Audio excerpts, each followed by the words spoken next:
कुशलगढ़ के वाल्मीकि रामधाम परिसर में 150 जनजाति युवाओं ने ली संत दीक्षा। सैकड़ों की संख्या में लोग रहे मौजूद।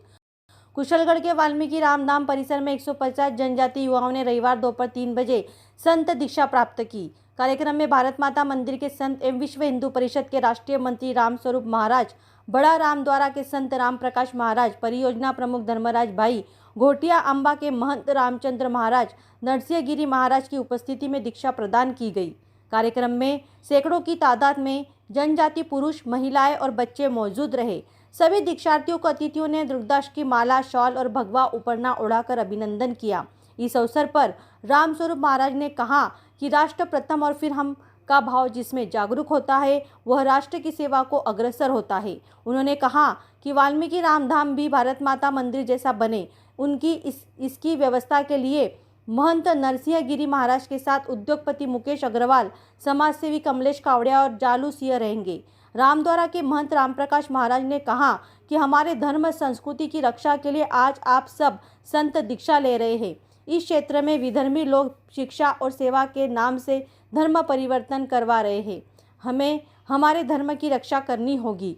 भारत माता परियोजना प्रमुख प्रचारक धर्मराज भाई साहब ने कहा कि यह भूमि संतों की भूमि है। हमें संत बनने का अवसर मिला है, यह हमारा सौभाग्य है। गौ रक्षा समिति के प्रदेश उपाध्यक्ष भुवन पंड्या ने कहा कि संत दीक्षा क्षेत्र में पहली बार हुई है, यह गौरव की बात है। वाल्मीकि रामधाम नरसिंहगिरी महाराज ने कार्य योजना बताते हुए कहा कि 150 युवाओं ने आज संत दीक्षा ली है। इसमें राजस्थान और मध्य प्रदेश के युवा सम्मिलित है। आयोजन के दौरान पूर्व संसदीय सचिव भीमाबाई डामोर, राष्ट्रीय स्वयंसेवक संघ के खंड संचालक कैलाश राव, विश्व हिंदू परिषद के सुभाष पटेल, उमेश भिलवाड़ा, कलाल समाज के पूर्व उपाध्यक्ष राजेश सोलंकी, पंडित हेमेंद्र पंड्या, कल्लू महाराज, सुनील यादव, विद्यासिंह नीनामा, बहादुर डामोर, भुर्जी भाई सहित अनेक पदाधिकारी एवं कार्यकर्ता उपस्थित थे। आने वाले समय में हमारे क्षेत्र में प्रमुख भूमिका ऐसी हम सबकी रहने वाली है। स्वाभाविक है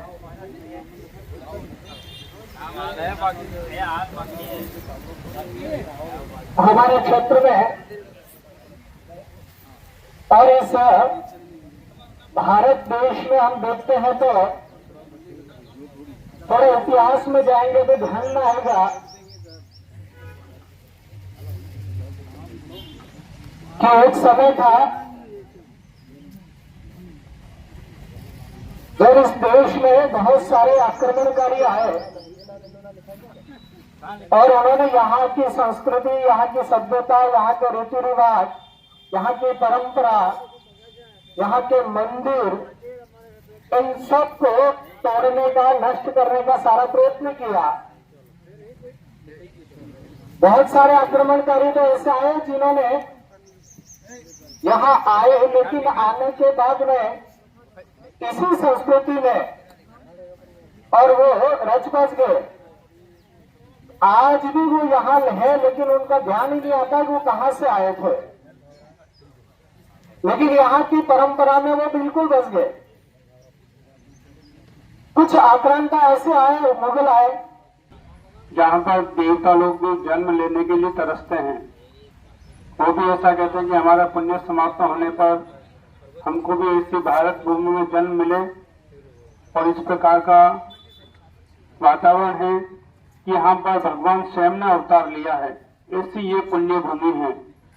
तो आप भी भक्तों के परिवार में जन्म लिया, उसके बाद यहाँ पर आकर के एक दीक्षा का कार्यक्रम में शामिल हुए, और उसके बाद में अपने धर्म को किस प्रकार से अपन आगे बढ़ाएं, उस भावना से आप यहाँ पर आए हैं। तो वास्तव में ये जो मनुष्य शरीर अपन को मिला है, ये अपन को भगवान की भक्ति के लिए, अपने धर्म की रक्षा के लिए, अपने देश की सेवा के लिए मिला है। और जो भी महापुरुष इस लाइन में लगे हैं, उनका जीवन वास्तव में धन्य हुआ है।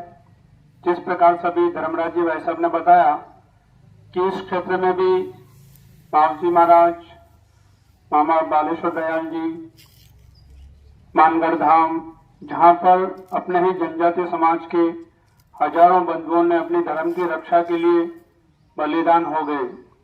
तो आज अपन इसे महापुरुषों को इसलिए याद करते हैं कि उन्होंने अपना पूरा जीवन समाज की सेवा के लिए और धर्म की रक्षा के लिए बिताया है। तो जिस प्रकार से आज आप सबने भी यहाँ पर दीक्षा ली है, तो अपने की ओर बड़ी जिम्मेदारी बन जाती है कि अपन स्वयं तो ऐसे श्रेष्ठ कार्य से लगे हुए हैं, और जो भी इस प्रकार के अपने संपर्क वाले भक्तजन हैं, अंदर की साकल का विधान नहीं है तो सही, पर लगातार कभी भी नहीं हो। तो कुल मिलाकर के ये मेरे को जो मिलता है, भील बालकों को पढ़ाई लिखाई के लिए और कुछ योगदान के लिए ये जेब रहता है। मैंने इस जेब में से, मेरी एक बहन है, उसको आज तक एक अमरूद का फल भी इस जेब में से आज तक दिया नहीं है। वो अब नहीं रही, चली गई, पर इस जेब से एक भी पैसा परिवार जो रक्त से जुड़ा हुआ है उसके ऊपर एक भी पैसा खर्च नहीं किया, लेकिन इस जेब से लाखों करोड़ों रुपए खर्च कर दिए होंगे। जिस निमित्त अपन प्राप्त करते हैं उस निमित्त खर्च कर सकते हैं।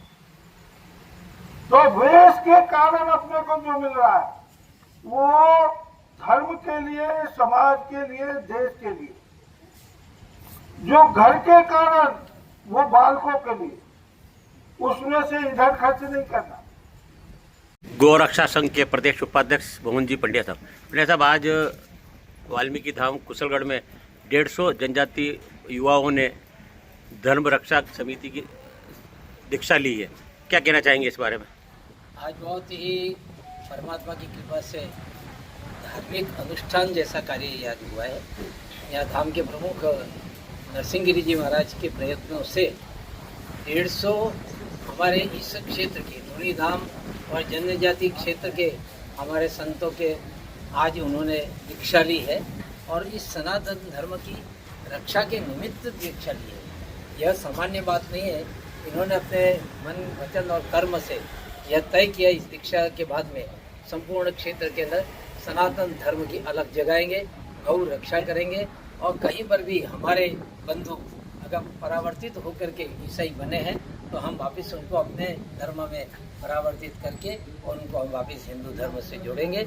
एक अनुपम कार्यक्रम यह हुआ है, और यह लक्ष्य और आगे बढ़ता हुआ इस क्षेत्र के जाएगा, ताकि यहाँ पर जिसका विधर्मियों के द्वारा जो उनका उपक्रम है उसके ऊपर निश्चित रूप से कहीं न कहीं अंकुश लगेगा और सनातन धर्म की जय होगी। आगामी घर वापसी का कार्यक्रम आयोजित किया जाएगा क्या? ये जो संत बने हैं आज, जिनको दीक्षा दी है, उनका काम मुख्य रूप से यही है, अपने धर्म की रक्षा, अपने धर्मी धामों की रक्षा करते हुए जो अन्य धर्म में चले गए हैं उनको पुनः अपने स्वयं के बंधु मानते हुए उनको अपने धर्म में वापस लाना, और उसके लिए अब ये सूची बना करके प्रत्येक गांव के अंदर जा करके इस कार्य को वो संपन्न करेंगे।